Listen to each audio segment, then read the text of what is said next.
السلام عليكم ورحمة الله وبركاته. كبجمتوتا في هردفتوت أو سنيتو بجرجرتو بجراتني أشمار كفون وروني أمنتي براس هردفتن وندبتي كيسانو بجراتني بكجرتني تينجيني سبحانه حاجراتوني سنين جرا أرانتنا في غافي كيسان كرا كيساتني اللي نجافتني غافي كيسان قبل يدو فنجرا أكسم بوليتين تيتا كمان نجت اللي فبتشون بربادا وروني ما نبتشون بربادنا ni sodaanni haala qilleensitti jiru kana sodaanni warroonni jettanii dhugaadha nama sodaachisaa jechuudha. Baay'ee takka nama sodaachisaa. Maaliif waan deemaa jiru hundi kennaa quba qabna.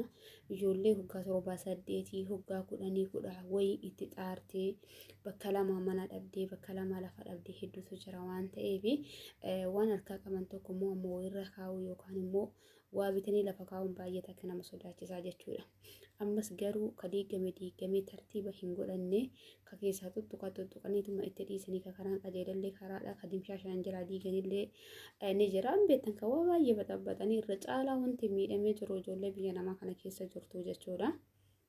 Baay'ee takka miidhanii ijoollee biyya namaa kana keessatti aarsaa hedduu kafalee gaafa ijaaratanii adda gallee boruu gallee hara itti baafanna jedhee namni waa hunda obsee jechuudha. Waa hunda obsee waa hunda dhossee jiru biyya namaa kana keessatti laayivii hedduu dabarsanii laayivii san dabarsitee gaafa ati ta'aabdee waan qabdu fixattee wanni harkaa qabdu doo waan takkarraa akkaawuntii irraan kaatiin mana sanarra keettee gaafa immoo nama jalaa badu baay'ee takka namatti dhagahama. Garuu alhamdulillah fayyaa qabaataniyyuu dalagataniyyuu dhabuu chaansii guddaa tokko akkasuma warroonni kana booda immoo lafa bitachuu barbaannaa mana bitachuu barbaannaa jettanii akka kiyyatti oduu taragaaggatanii amata takka haganni gara godhatutti jechuudha. Maaliif ni tuqan malee ammallee tartiibatti hin goone ni diigan malee ammallee haalli isaa namaa hin galuu jechuudha. Akkasuma iddoo garagarii immoo magaalaa tokkotti ka tartiiballee yaa'anii karaa baasanii waa hunda sirreessanii seerri ittiin godhamne malee ka karaan bahee jiru ni jira. Lafoota akkasii sanniin immoo bitattanii kaartaa biraan itti baafachuu ni dandeettan jedhee yaada. Yaa'anii ka karaan seeraanii ka fudhatee kan sirreessanii karaa tartiibaan itti baasanii akka kiyyatti yoo bitattan rakkoon qabu jira. Akkasuma immoo yeroo duraa lafti waldaadha baay'ee takka bareeda ture. Kaareen isaa 160 yookaan immoo 140 haa ta'u malee lafti yoo maqaa nama sanirraa namaaf jijjiirame maqaa nama sanirraa maqaa keetirratti deeffattee suni qaaqallee hin qabu onni ni diigama yookaan immoo rakkoon tokko namarra gaa jedhamee yaadamullee hin jiru jechuudha. Garuu immoo seerri jijjiiramee jira ammaan tana seerri jijjiiramee lafa waldaadhaa yoo bittee hoggaa 10 booda abbaa sanirraa jijjiiruu hin dandeettu abadan jechuudha. Abadan abbaa sanirraa jijjiiramuu hin danda'u jechuudha.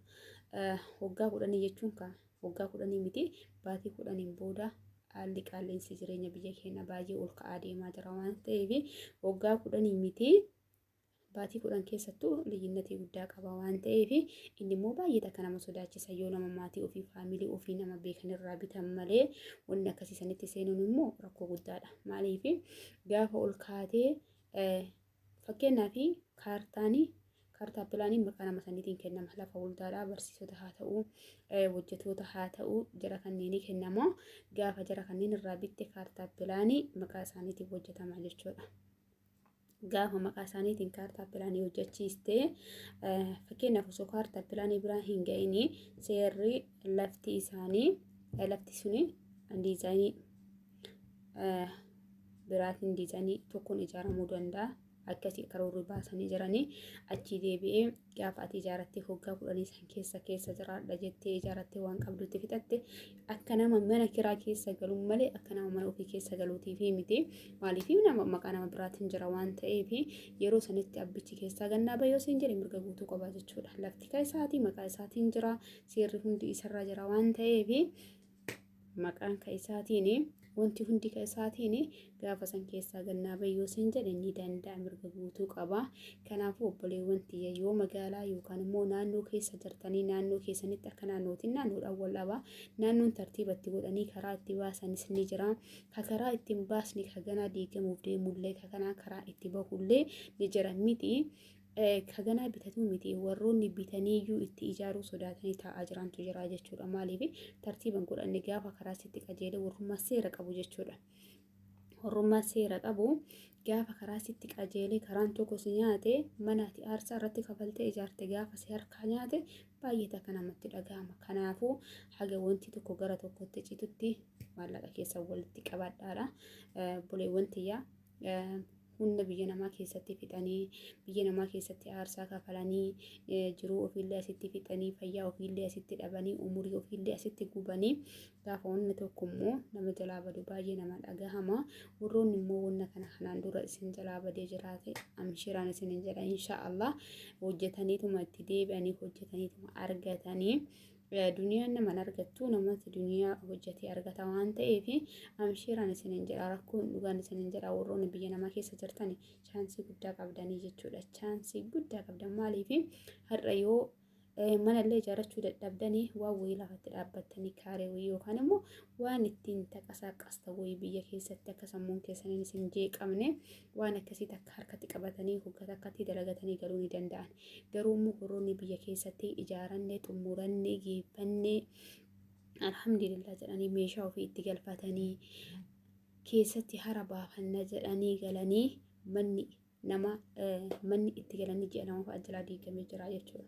Nama maraatee jira, nama of ajjeesee jira. Wallaahi jiruu biyya keenya kana keessa ni beekta hundi keessanuu. Akkasii rabbiin inshaallah furmaata nuuf haa fiduun isiniin jedha. Diiga kanallee rabbiin nurraa haa dhaabu. Akkasuma kana deebisiniif taanatti fakkaate warroonni lafa na gaafatanii lafa dandeettanii lafa seera qabu yoo bitattanii lafa maandisii laalchiftanii kakaraan hin nyaanne kakaraan ittiin qajeellee akkasittiillee maandisii laalchiftanii yoo bitattan ni dandeettanii. Garuu immoo caraqaan baay'ee takka sodaachisa. Garuu namni caraqaa bituuf yaaduun jira jedhee yaadu allahu alamii lafa shagamee jechuudha. Karaan itti bahee tartiiba godhatte malee lafa caraqaa namni ni bita jedhee asaabuuf hin jiru. Lafti hundaallee seerrisi jijjiirame seerrisi akka duraatii miti hoggaa 10 booda maqaa nama sanirraa maqaa keetti jijjiirachuu hin dandeettu. Innis rakkoo guddaadha jechuudha. Maaliif akkuma dura isiniin jedhe maqaa nama tokkootiin lafa maqaa nama tokkootiin jiru irratti ijaaruun yaada kaasnummaanuu deebiin argattan jedhee yaada. Akkasii obboleewwan tiyya qaalee inshaallah kaa jiran jedhan akkanatti giraa nu gabbaatee jirti. Alhamdulillah la kulli haali rabbiin keeree haa godhu rabbi haa laaffisu waa hundaayyuu wanti rabbi nama laaffise laaftudha. Haalli jireenya biyya keenya qabu nama harkaadhaa waan qabanii waan gallakkisan nama wallaalchisa. Namni gaafa karoora tokkorra hin jirre fakkeenyaaf mana takka ijaarrattee yoo mana sirratti xiyyeeffannoo godhattee jajjabaataa deemta dalagaanis homaa namatti fakkaatu bakka mooraalii godhattaa jechuudha. Gaafa immoo wanti waan wayirra dhaabbattee waan wayii dalagaan jiraanne dalagaas nama jibbisiisa bakka tartiiban qabu jireenyi namaa kuni alhamdulillah yeroo haga tokko dalagataa walitti qabadhaan isiniin jechuu barbaada.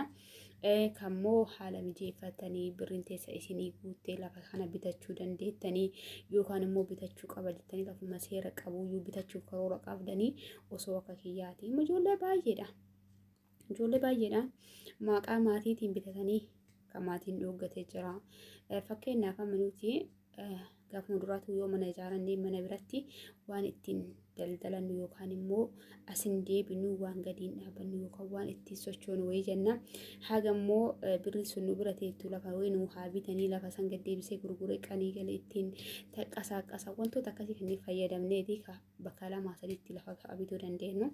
Gaafa asii gadi buute maatiin kee deemisiin jechuu danda'a. Kanarra obboleewwan tiyyaa tikkeetti murattanii waan bitachuu barbaaddan baatii takkatti keessa baatii 2 keessatti maqaa keessanii waan barbaadan godhattanii deebuu ni dandeettanii jechuudha. Akkasii obboleewwan tiyyaa suma deebiin argattan natti fakkaata. Garuu warroonni gaafii na gaafatan waa'ee lafaa jirraa waa'ee lafaa haga beekuu fi haga odeeffannoo qabutti anis kanuma dhiqoonis waan bita jedhee yaadan ture garuu hin beekne wallaahi rabbiin keerii haa godhu. Baay'ee takka namatti ulfaatti baay'ee nama jibbisiisa wanni bitanis bakka wal nama harkaadhaa waan taateef warroonni waa bitachuu barbaadanii warroonni ammatti karoora qabdanii haga gara tokkotti citee wanti tokko tartiiba godhatutti sabaraan isiniin jira inshaallah. Sabaraatii dalagadhaatii maallaqa keessa walitti qabadhaatii jabaadhaatii manas bitachuu dandeettanii insha'Allah bakki gaaris bitachuu dandeettanii gaafa maallaqa harkaa qabaatanii gisee barbaada olkaanii waan barbaadan gochuu danda'a waan ta'eef akkasiin isiniin jira hordoftoota fi kabajamtoota kiyyaa